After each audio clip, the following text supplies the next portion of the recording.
So welcome. In this video series, we're going to go through the use of UVW Unwrap, and I'm going to go and give a basic overview of all the features, or at least most of them. So the first thing I'm going to go do is under my editable poly, I'm going to go to my modifier, and I'm going to scroll down to UVW Unwrap. Okay, so the first thing we're going to look at is we're going to go ahead and unwrap, and we're going to go ahead and expand it. So as you can see in the menu, we have all the different modes that you can go and do the unwrapping. You have in vertex mode, which you can select individual vertexes and use them to stitch them together. We have edge, where you can get individual edges, and again, you can stitch them together. And then we have polygons, which is the same deal, polygons. So you can work in 3 modes to be able to stitch all your UVs together. So the first thing you're going to notice is whenever I do an initial unwrap is you're going to see these green lines. And you're probably asking, what are these green lines? Well, these green lines are the seams that exist within your 3D model. So as you can see now, your model has been already pre-wrapped for you in a preordained way, depending on the shape that you choose. So when you go and you click down to the Open UV Editor, as you can see, all those little green lines in the UV space correspond to all the little green lines on the mesh. So that gives you an idea of how the mesh is, all the seams are integrated into it. So starting from the top, the first 3 buttons we have here basically is the same function of this. This is for vertex, that's for edge, that's for faces. Okay, and then we go to right here, it is the select element by XYZ toggle. So basically that means that when you select this, if you look here in my mesh, I have 2 elements. So if you have separate elements that you want to select, if you click this and you click on the mesh, it selects all the different polygons on that mesh. The same for the big one. And you click it off and it goes down to the individual polygons. So what's the good use of this? If you need to move around whole series of unwraps based on the element, then it allows you to select every single part of the mesh of that element and move it to the side and readjust it if you need it. So that's one. And then after that, we have the grow selection. So if you go and you click 2 polygons, for example, and hit grow selection, it starts to expand the general direction of the selection. So like that, if you want to select an area, that's what you use to do it. And then you go right here, shrink XY selection, then it shrinks that for you. Okay. Ignore back facing. What does that do? So let's go ahead, we take a mesh. We look at it from this angle, and we're going to go ahead and click on select and deselect. If we have ignore back facing, see, if it's off and I select from this angle, when I look around, it selects every single vertice, every single polygon that's visible. However, if I initialize that, and then I undo my selection and I select from forward, it's going to select only the polygons that are visible through your selection. So ideally, when you make a selection of something, make sure you turn that off so you're able to see what is you're selecting if you want to select it, all of it. Select by planar angle. I don't use this much. I don't think I've seen this feature much, but to the best of my understanding, it selects all the vertices or polygons that are within facing towards one angle when it comes to its rendering. So as you can see, if I click these, it kind of gives you all the ones that go along that sort of orientation of the polygon. So that's kind of, I don't know how it's useful, but who knows. You can select the angle, how much that it gets selected. So when you click, as I raise the value, for example, and then I click on it, as you can see, the selection gets much bigger. And this one right here, select by smoothing group. And this one's also a very good one, very useful if you're modeling to help you separate through the elements. If you go by and you apply to different smoothing groups to your model, like let's say the top of this is, let's say all the metal elements of a model are with smoothing group number 1, and then you say all the cloth elements are smoothing group number 2, then with this right here, when you go to the number and you click select, it's going to select all the ones that are 2, which for example is nothing right now on this one. So if I go to number 1, for example, it selects everything since it has the smoothing group of 1. So if you're going to give different smoothing groups to a model, that could be something very useful to select a lot of the stuff you want mapped to one type of material and separate that from the stuff you want mapped to another type of material. So some of these options. Symmetrical geometry selection, again, this one's a new one to me. That is from, you can see when you click on that, it goes and clicks on the corresponding UVs for that one, which can be useful. And then you can choose the angle that the selection comes from. So I choose it from the top. It's going to be shown to the other side, I guess. And if you choose X, I suppose that's going to be towards the bottom. Yes, yeah, I can see how that's useful. Material IDs. This is going to be useful, for example, if you work in different material ID levels.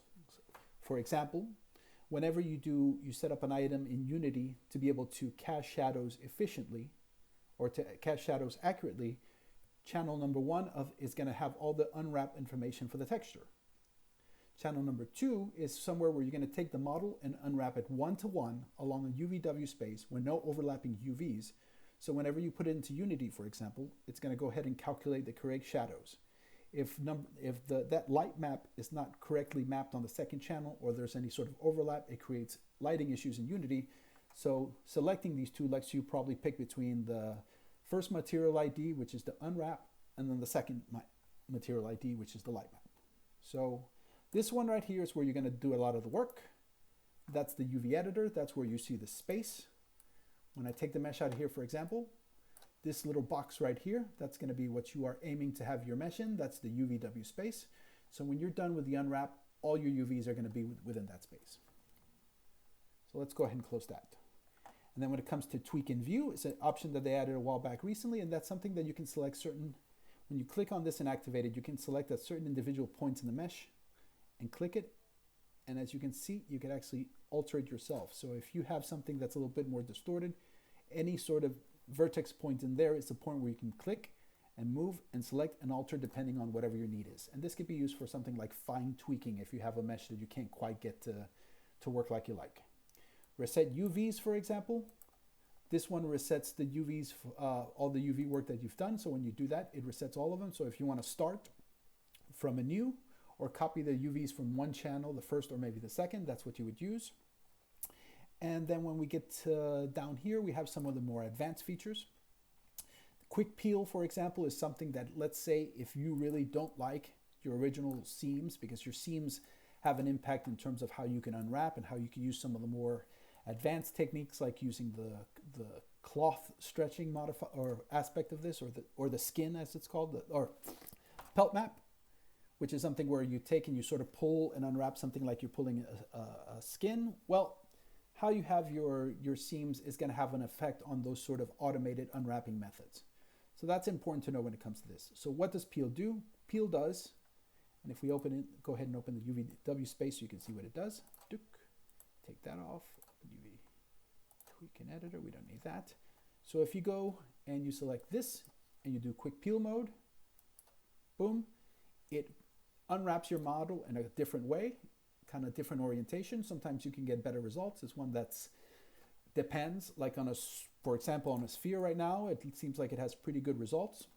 Not a lot of distortion, for example. And then let's see, what else do we have here? We have peel mode. That is one where you can that's one where you can take and select points within this and affect how the peel is going to affect. To be honest, I haven't messed with it much, but if you're interested, probably research it and find out what it's more deeply used for. And this one right here is going to be where you clear all the peels. So this is kind of complicated to describe, but basically the thing is mapped into each other, so there's going to be overlap, so there's actually no seams whatsoever. So if you want to go and give your own seams to the mesh, that's how you would do it. But probably something you're not going to use now, but as you get more advanced, you're probably going to figure out how useful it is to you. So after that, we have right here, edit seams. That is what gives you the ability to choose the seams on your model. So let's say, for example, you want to put a seam along here. Just like some of the Control and Alt options on the menu. If you hit Control, for example, if you can see that little blue right there, that means that you have created a seam. And if you keep adding Control, you have officially given your you can see that you have officially given your unwrap space a seam. So that's one way to do it. You could also subtract from it by hitting No, I thought you could. No, guess not.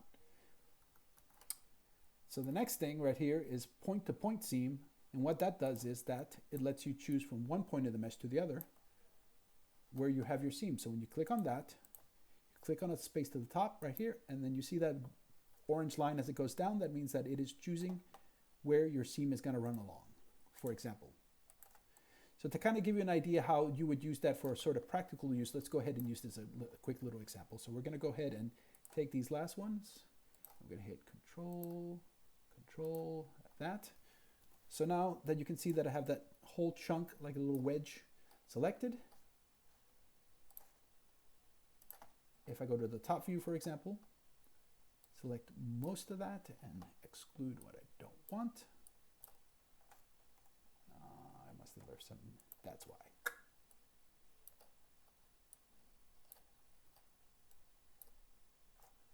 What is a that's why. Should be doing that, there you go. Now it should work.